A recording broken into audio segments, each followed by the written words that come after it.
Hi guys, welcome back. Today we're doing a quick video on the Hicks fancy mulberry, which is bursting here, as you can see, with growth, and as you'll see soon, a lot of mulberries, which usually go to the birds because they're like early birds, right? And we're late birds. So I just wanted to document the tree here in my cool temperate climate in Melbourne, Australia. Some of you might be interested in how the tree does in this part of the world. So if you are interested in growing mulberry in general, you need a lot of space, guys. This Hicks fancy mulberry is standing at almost 4 meters in height. Almost. Well, it'll be over 4 meters by the end of November. So we're talking almost 15 feet. And I've been pruning the heck out of it every year, like savagely. It's probably one of the trees, one tree that I butcher the most out of any tree. So as for the fruit, it's very heavy bearing, but like I said, we miss out on almost all the fruit because, well, we have a lot of birds here, as I've said over the years. But why do I leave the tree, you might be asking, and not remove it if I'm not gonna take advantage of the fruit? The reason for that is I use it to protect the tropicals, the sensitive tropicals around it, right? Well, definitely not protecting the white sapote. White sapote doesn't need protection. This is I'll be making another video to showcase the bulletproof tropicals and the sooks, like this canistel, right? And I wish I had put this canistel where this sapodia is. The sapodia can, as you can see, it's not having any issues with the sun, but the canistel is. I don't know if that's it's not sun caused by sun, this yellowing. It's caused by either wet feet or cold nights when I planted it the first week. But my point is, here's a sook. Here's a huge sook. Tropicals are bigger sooks than cold weather trees, like this plum. I planted this plum a year ago and I gave it no protection. I didn't even give it a stake. And it's fruiting. It's fruiting in the first year, guys. You won't see results like that from a canistel unless you're in the true tropics. The true tropics. Yeah, well, we're not all fortunate enough to be in the true tropics. So back to the mulberry. It's protecting the sooks. Sooks means crybabies. You know what a crybaby is? It's these guys here. The lychee, the longan, the soursop. They're crybabies. The plums are not. See that plum there? That's not a crybaby at all. It loves cold, heat, sleet, anything you throw at it. So that's one reason I'm keeping the big boy here. And the other reason, guys, 2 reasons. The other reason is chop and drop. I take all these leaves, all these marvelous leaves. Look at them. This is free green manure, right? This is going to get the chop soon once it hits the ground.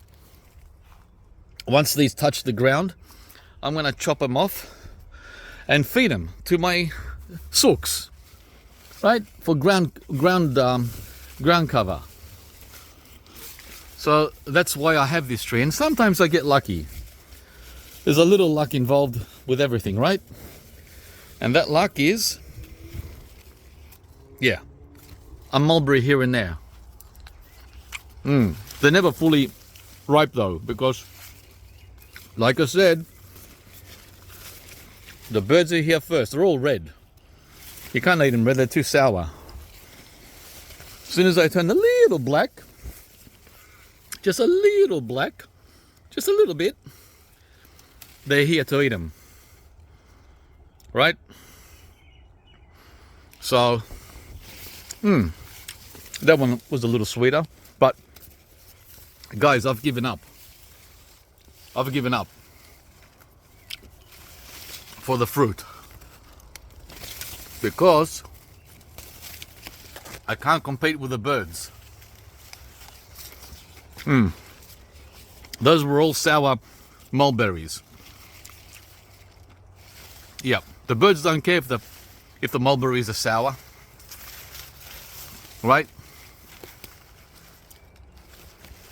Plus they're too high to reach up there,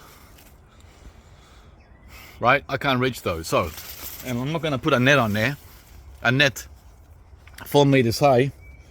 So that's a chop and drop mulberry. And sun protection in the heart of summer. I just wish I had another way of protecting these young avocados here, because they're going to get scorched over summer. See these two guys here? That's the bacon, and that's the shepherd. They're not going to enjoy this summer's hot sun, that's for sure. There's a volunteer, believe it or not, a volunteer mulberry that planted itself here over winter. I don't know how the heck he got in there. I didn't plant it there. Between the fig, the banana, and the bacon avocado. So I'm hoping he quickly grows to protect this bacon avocado in summer. Yeah, we're talking about the new growth on the avocados. These tender young leaves. See those pretty burgundy leaves? Those guys. I'm not talking about these old leaves. These old leaves don't need that much protection. These ones here. But these ones do. See those ones? Those ones. Yeah, they're very sensitive to direct sun. Okay. So the mulberry serves different purposes. Or at least for me it does. And if I want to gorge and feast, I come to my red shatut. This one only grows to 2 meters maximum. And it's loaded with the sweetest mulberries of all. Red shatut, or Pakistan mulberry. That's how I get my fix, guys. Okay, I hope you got something out of this. Now, as for growing conditions and growing zones, I don't think the Hicks can do well in places like Canberra or anywhere you get snow or hard freezes below zero, because it flowers, it fruits early in the season, as early as late winter, August. So it's going to be a struggle to grow the Hicks fancy in zone 7 and zone 8. I think it's a zone 9 and higher tree. And like any other mulberry, all you got to do, guys, is water the heck out of it in year 1. Year 1, just drown it.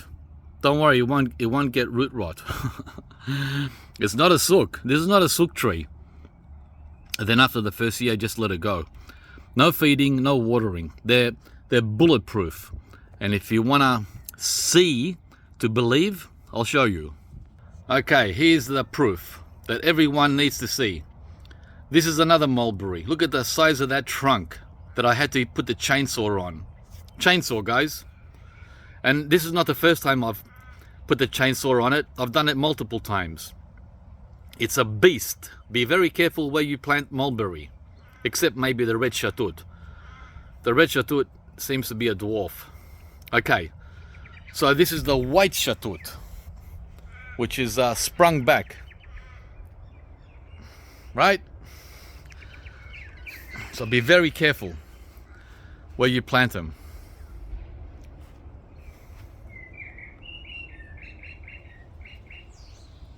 Alright guys, hope you enjoyed the video on my Hicks fancy mulberry tree here in Zone 9B, Melbourne, Australia, where it's currently late spring, getting ready for summer in 3 weeks. Yeah. For people that like sweet and sour, these aren't too bad. I prefer my mulberries really sweet though. Right? The Asians like sour. This would be a nice tree for an Asian. They like this sour fruit. Yeah. You know who I'm talking about? People who like to eat hog plum, ambarella. Damn, those things are sour. This would be right up their alley. Alright guys, please subscribe to the channel if you haven't, and we'll see you from the next video coming up soon. Bye! From the fruit jungle. Wow. I'm facing all the white sapote lets. All the fruitlets on the white sapote here. Damn, look at that. What a amazing tree the white sapote is. Whoops, I don't like what I see here though. What's that? Scale. Okay, back to work.